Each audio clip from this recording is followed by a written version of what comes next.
Imagina que es octubre de 1998.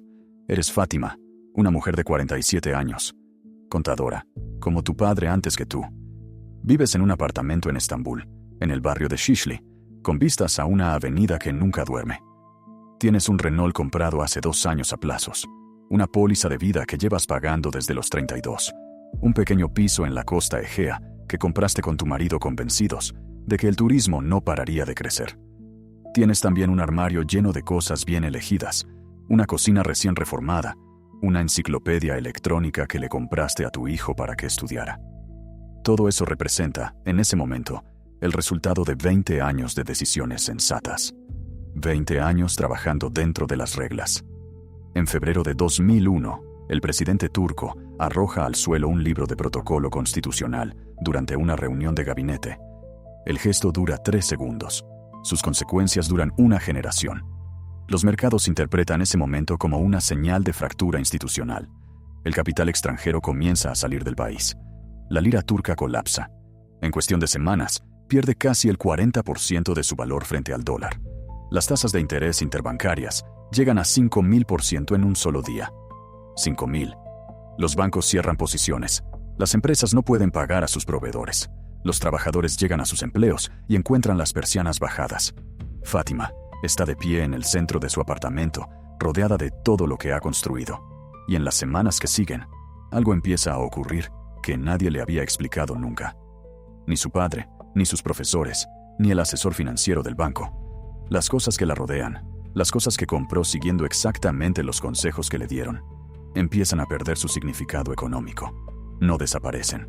Siguen ahí, físicamente intactas. Pero algo más profundo que su existencia material se ha roto.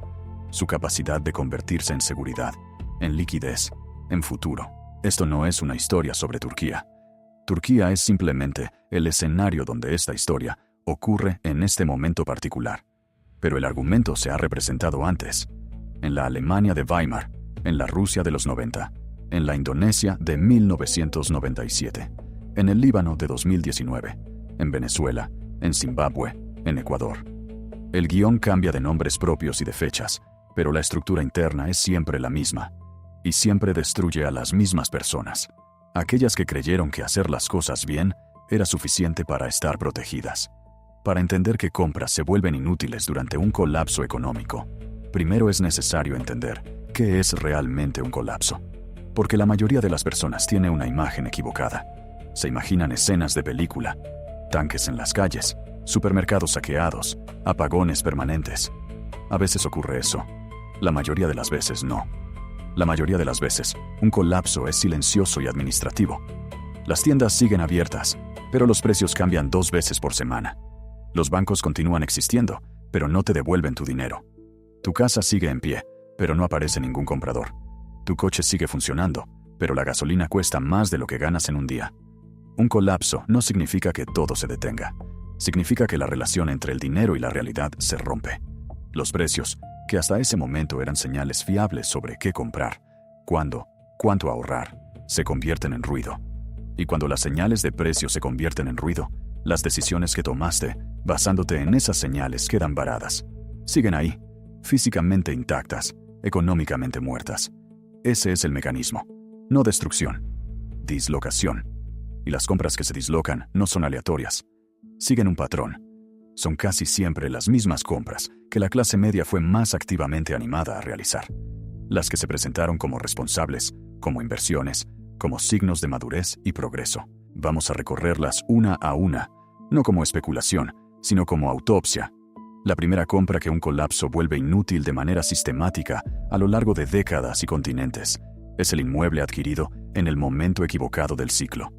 Ninguna otra categoría genera tanta resistencia cuando se analiza de esta manera, porque la mitología en torno a la propiedad inmobiliaria es quizás la creencia financiera más profundamente arraigada en la clase media moderna. La tierra es real. No fabrican más suelo. La propiedad siempre sube. Tu casa es tu mayor activo. Estas frases han sido repetidas durante tanto tiempo, en tantos países, por tantas generaciones, que han adquirido la textura de ley natural. Pero no son ley natural. Son creencias. Y las creencias pueden someterse a una prueba de estrés. Irlanda, entre 2000 y 2007, experimentó una de las burbujas inmobiliarias más pronunciadas de la historia europea.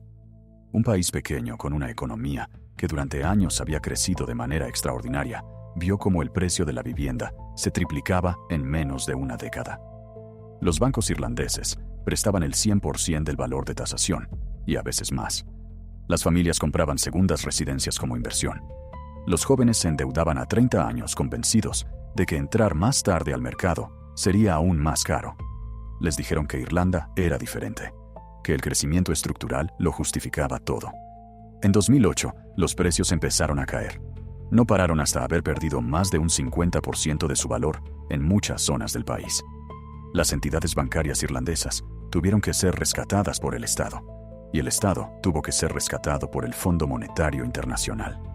Las familias que habían comprado en el punto álgido del ciclo se encontraron atrapadas. No podían vender porque debían más de lo que valía el piso. No podían alquilar por suficiente como para cubrir la hipoteca. No podían moverse porque el préstamo las seguía. En Indonesia, tras la crisis asiática de 1997, el mercado inmobiliario de Yakarta se contrajo de manera brutal. La rupia perdió más del 80% de su valor frente al dólar en pocos meses. Los promotores inmobiliarios, que habían construido proyectos financiados con deuda en divisas extranjeras, quebraron de manera masiva. Los compradores de pisos sobre plano descubrieron que sus depósitos habían desaparecido junto con las empresas promotoras. Y quienes sí tenían escrituras de propiedades físicamente existentes, descubrieron algo igualmente perturbador: que no había compradores. El mercado no cayó de forma dramática, se congeló. Las propiedades permanecían sin venderse durante años. Los propietarios no podían liquidar, no podían reubicarse. Y mientras tanto, los gobiernos locales, desesperados por ingresos, subían los impuestos sobre la propiedad de forma sostenida. El mecanismo es siempre el mismo. Un inmueble no se vuelve inútil porque el edificio se caiga. Se vuelve inútil porque la arquitectura financiera que lo rodea colapsa. Las hipotecas se vuelven impagables cuando los ingresos se desploman. Las propiedades se vuelven invendibles cuando el crédito se congela. Los impuestos se vuelven insoportables cuando los gobiernos se quedan sin opciones. Y la ilusión de que una casa es un activo líquido, de que puedes convertirla en efectivo cuando lo necesitas, se evapora exactamente en el momento en que más la necesitas. Ese es el núcleo del problema. No la caída del precio, sino la pérdida de liquidez en el instante preciso en que la liquidez se ha convertido en una cuestión de supervivencia. La segunda compra que el colapso económico convierte en una carga es el automóvil, específicamente el automóvil nuevo adquirido a crédito. Esta categoría está menos mitologizada que la vivienda, pero en algunos sentidos resulta más devastadora, porque es el activo en el que el mayor número de hogares de clase media están endeudados en cualquier momento dado. Rusia, entre 1991 y 1998, ofrece una ilustración extraordinariamente documentada. Durante los años finales de la Unión Soviética y los primeros años de la Federación Rusa, los automóviles importados llegaron al mercado como símbolo de la nueva era. El Lada seguía siendo el vehículo de la gente corriente, pero los nuevos ricos y la clase media emergente compraban coches occidentales, a menudo financiados, a menudo con divisas prestadas. Cuando la crisis financiera de agosto de 1998 golpeó y el rublo perdió en días 2/3 de su valor, el ecosistema completo que hace funcional un automóvil comenzó a desintegrarse de formas distintas según el modelo. Los repuestos de vehículos importados se volvieron prohibitivamente caros, porque debían pagarse en divisas que el ciudadano medio ya no podía obtener. Los seguros dejaron de tener sentido en una economía donde las aseguradoras no podían calcular el valor de reposición de nada. El combustible, aunque disponible, consumía una proporción creciente de unos ingresos que se habían desplomado en términos reales, y los préstamos para la compra de los vehículos, muchos denominados en dólares, resultaron impagables para personas cuyos salarios se liquidaban en rublos que habían perdido la mayor parte de su valor. El mecanismo con el automóvil es específico e importante de comprender. Un coche no es un activo autónomo, es un nodo dentro de una red. Necesita combustible, lo que requiere infraestructura de refino y logística de distribución. Necesita piezas, lo que requiere cadenas de suministro internacionales y divisas para importar. Necesita seguro, lo que requiere un sistema financiero funcional. necesita carreteras, lo que requiere solvencia gubernamental. Elimina uno de esos elementos y el coche empieza a morir. Elimina 2 o 3 y está muerto. Son 2 toneladas de metal y plástico aparcadas en tu garaje, recordándote el dinero que ya no tienes. Y aquí está el detalle crítico. Las personas más perjudicadas no son las que compraron coches viejos al contado. Esas perdieron poco. Las más perjudicadas son las que compraron coches nuevos a crédito, las que seguían pagando cuotas por un vehículo que ya no podían alimentar, asegurar ni reparar. El préstamo no colapsó junto con la economía. La deuda permaneció. La utilidad desapareció. Esa brecha entre lo que debes y lo que puedes usar es exactamente donde vive la destrucción de la clase media. La tercera compra, que el colapso convierte en polvo, es la que la sociedad moderna trata con mayor reverencia. Los productos financieros a largo plazo, los seguros de vida, las rentas vitalicias, las aportaciones a planes de pensiones, las cuentas de jubilación. Todo el universo de instrumentos vendidos sobre la promesa de que te protegerán en el futuro.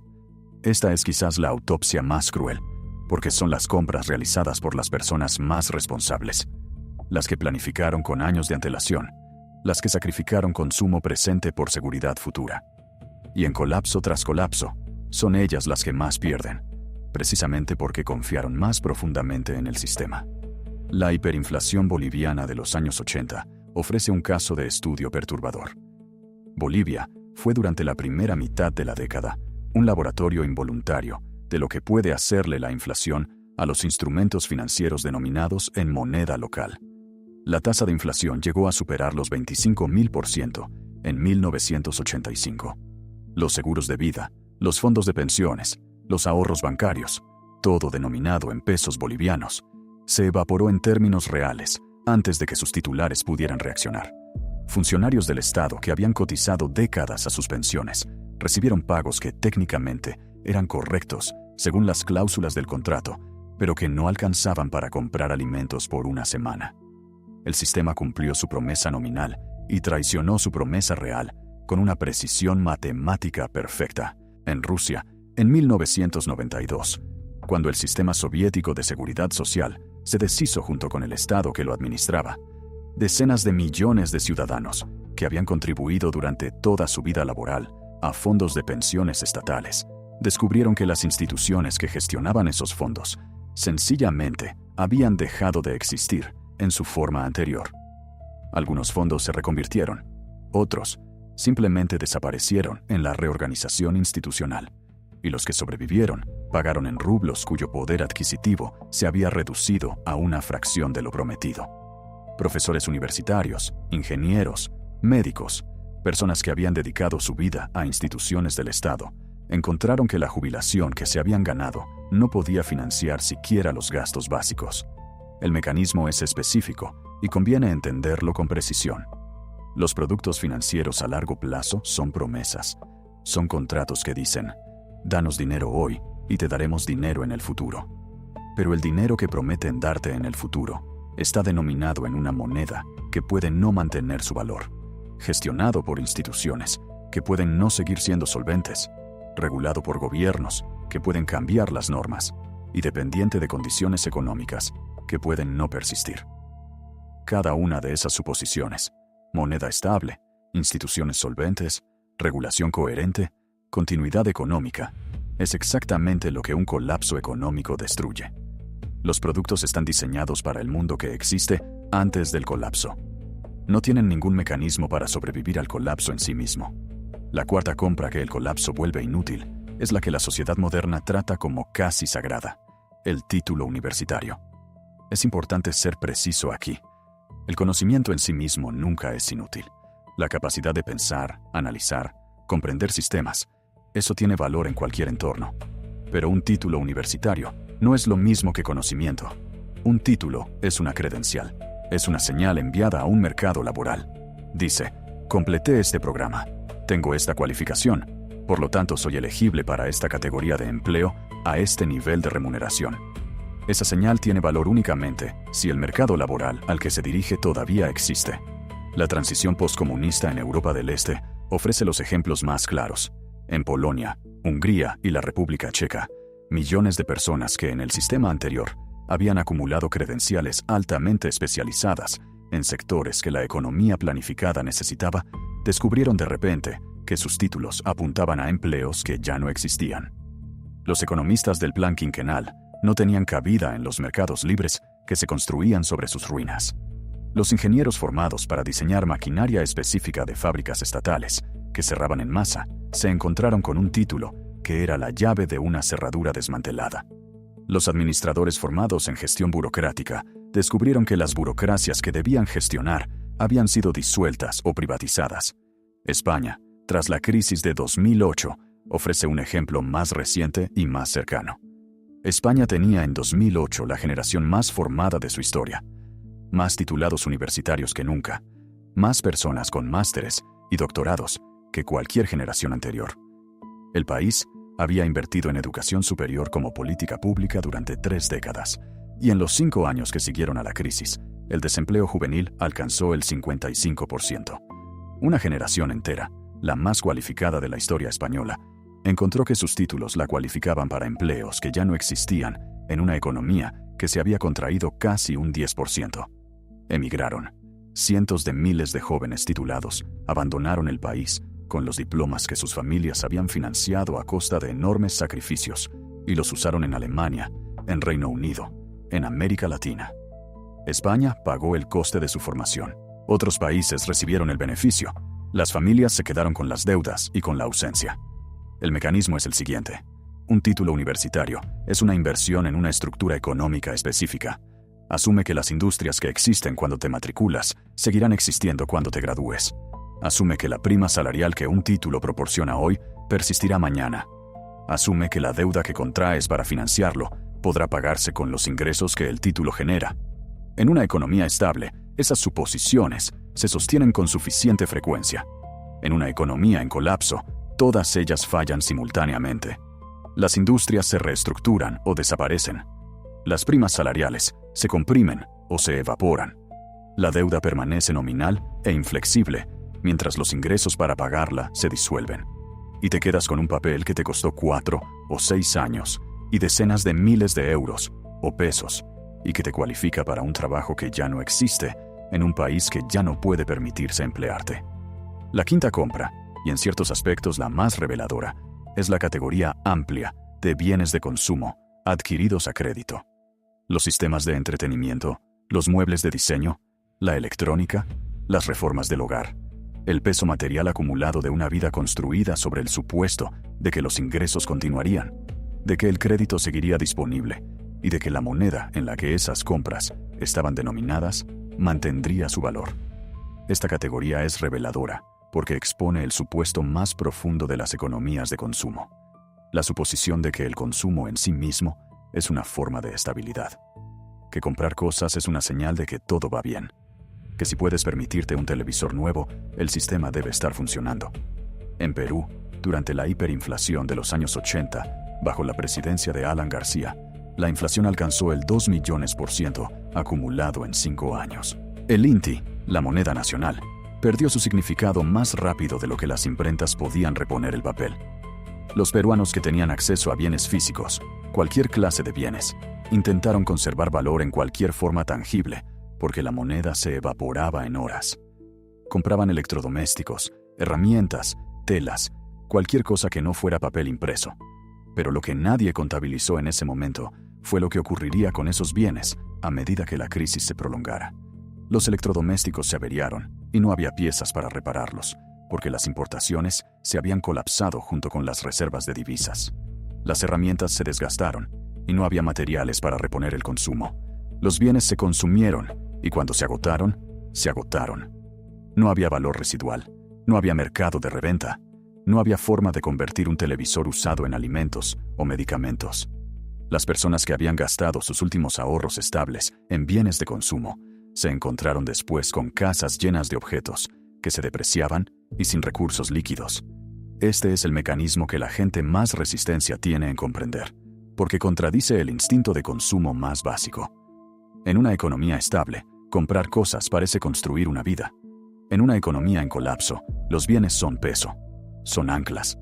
Te atan a un lugar del que quizás necesites marcharte. consumen recursos de mantenimiento que quizás necesites para sobrevivir. Representan capital gastado que no puede recuperarse. Y si se compraron a crédito, representan obligaciones continuadas en un mundo donde tu capacidad de cumplir obligaciones ha sido destruida. El televisor no te alimenta.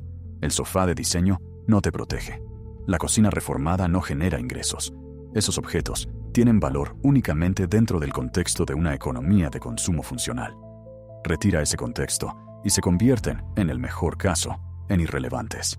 En el peor, en recordatorios de una vida que ya no existe, financiados con dinero que ya no tienes, en una moneda que ya no significa lo que una vez significó.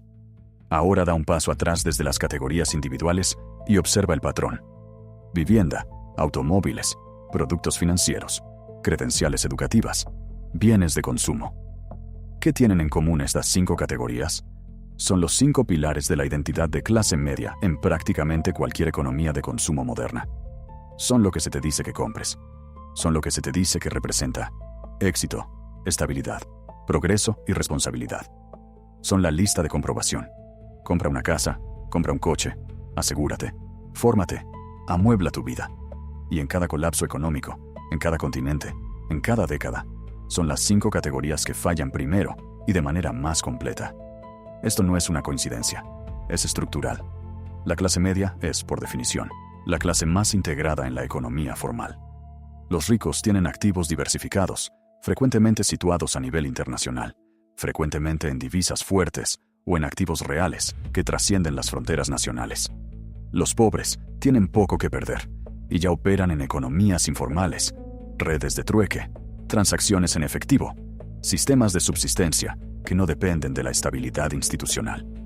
Pero la clase media está totalmente invertida. Su riqueza está en su casa, hipotecada.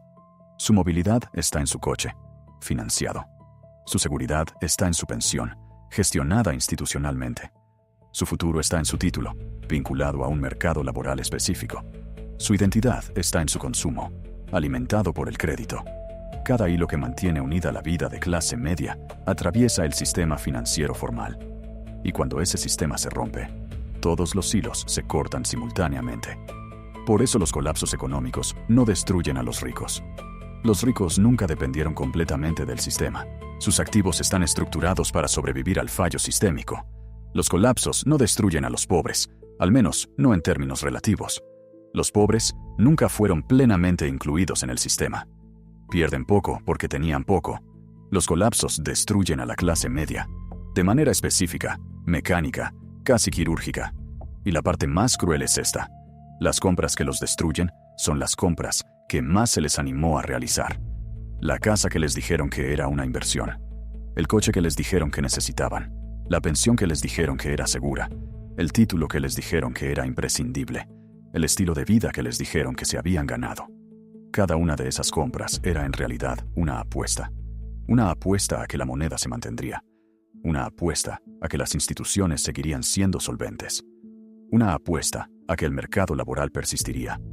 Una apuesta a que el gobierno honraría sus compromisos.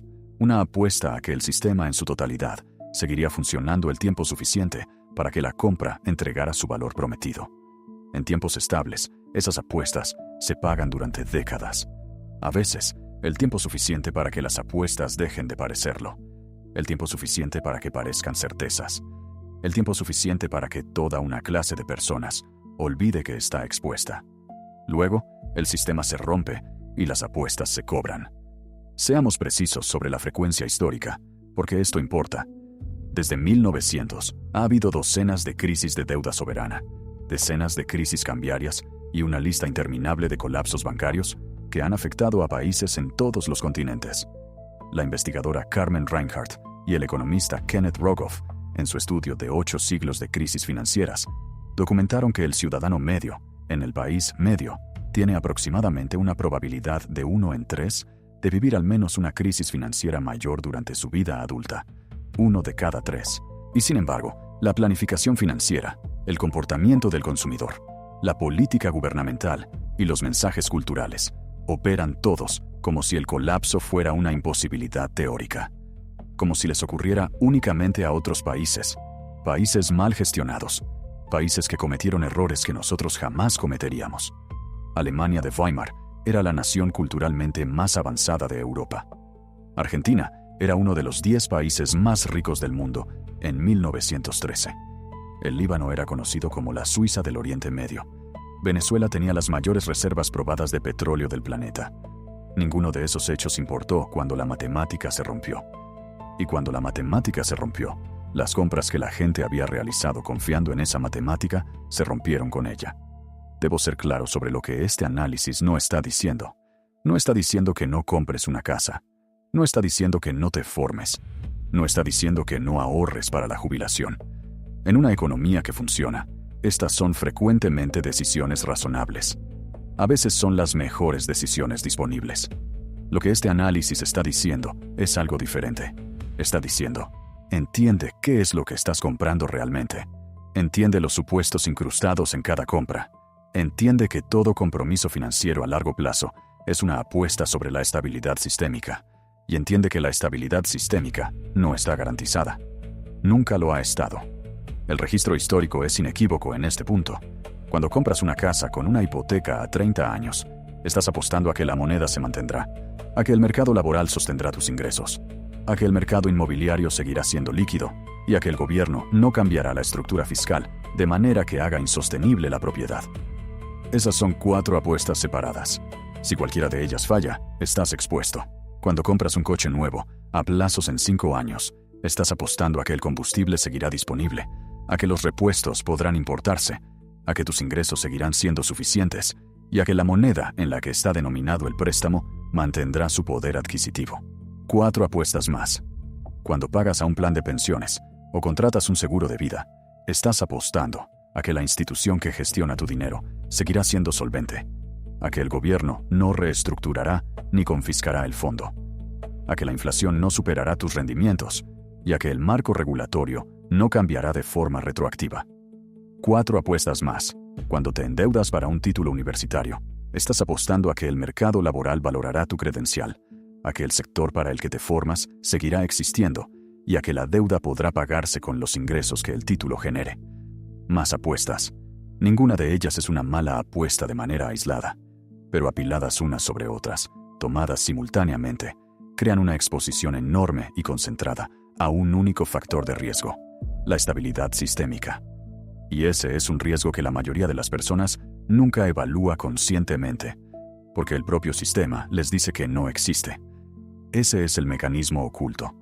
El sistema que te vende estos productos es el mismo sistema del que depende la estabilidad que esos productos requieren. No tiene ningún incentivo para advertirte. Tiene todos los incentivos para tranquilizarte. Y lo hace de manera incesante, a través de la publicidad, de la política, de los mensajes culturales, a través de todo el aparato del capitalismo de consumo moderno. El mensaje es siempre el mismo: compra, pide prestado, comprométete, extiéndete, bloquea. El sistema es estable. El sistema siempre será estable, hasta que deje de serlo. El registro histórico sí revela, no obstante, lo que los supervivientes de los colapsos pasados tenían en común. No qué compraron, sino cómo estructuraron su exposición. Mantuvieron liquidez, lo que significa que conservaron una parte de sus recursos en formas que podían ser accedidas rápidamente y que no dependían de intermediarios institucionales. Evitaron la concentración, lo que significa que no pusieron todo en una única clase de activos, en una única moneda, en un único país. Mantuvieron opcionalidad, lo que significa que conservaron su capacidad de moverse, de adaptarse, de cambiar de rumbo. Distinguieron entre consumo y resiliencia, lo que significa que entendieron la diferencia entre comprar cosas que hacen sentir bien y mantener capacidades que funcionan bajo presión.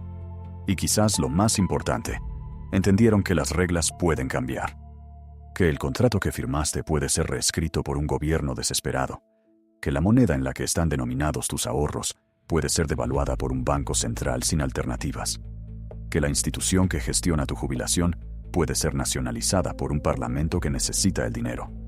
Estas no son fantasías paranoicas, son cosas que ocurrieron, cosas documentadas, fechadas, cuantificadas, que le ocurrieron a personas reales que nunca imaginaron que les ocurrirían a ellas. Regresemos donde empezamos. Estambul, 2002. Lo peor de la crisis ha pasado. Técnicamente, la economía turca se ha estabilizado. Técnicamente, Fátima todavía tiene su apartamento, aunque vale considerablemente menos que cuando lo compró. Todavía tiene su coche, aunque apenas puede costearlo. Su seguro de vida pagó su valor nominal, y ese pago cubrió 3 semanas de gastos. El piso de la costa Egea sigue vacío, sin venderse, acumulando deudas fiscales. Su título todavía cuelga de la pared. Trabaja, pero no como contadora en el sentido que ella conocía. Hay menos demanda. Hace trabajo administrativo para una empresa exportadora, ganando la mitad de lo que ganaba antes de la crisis, en una moneda que compra menos de lo que compraba. Está viva. Tiene un techo. No está entre los peores parados, pero ha aprendido algo que no olvidará jamás. Cada compra que le dijeron que era inteligente, estable y responsable, resultó ser una apuesta colocada sobre un sistema que falló. No porque las compras fueran irracionales, eran perfectamente racionales dentro del sistema que existía, pero el sistema no aguantó. Y cuando el sistema no aguantó, tampoco aguantó nada de lo que se construyó sobre él. No culpa a nadie en particular. No hay un villano singular. Hay una estructura, una arquitectura de incentivos, un conjunto de promesas entrelazadas que asumían permanencia en un mundo donde la permanencia no existe. El sistema no fue diseñado para traicionarla. Fue diseñado de una manera que hizo la traición inevitable bajo ciertas condiciones. Y esas condiciones llegaron. La pregunta nunca es si esas condiciones llegarán de nuevo en algún lugar. El registro histórico responde a esa pregunta con claridad. Siempre llegan en algún lugar, eventualmente. La pregunta es si reconocerás el patrón antes de que te encuentres dentro de él, o solo después. El patrón ya está en movimiento en algún lugar ahora mismo. Este canal no predice el futuro. Disecciona el pasado para que los patrones se vuelvan visibles antes de que se vuelvan personales. Si esa clase de claridad te importa, suscribirte es la forma más simple de seguir informado.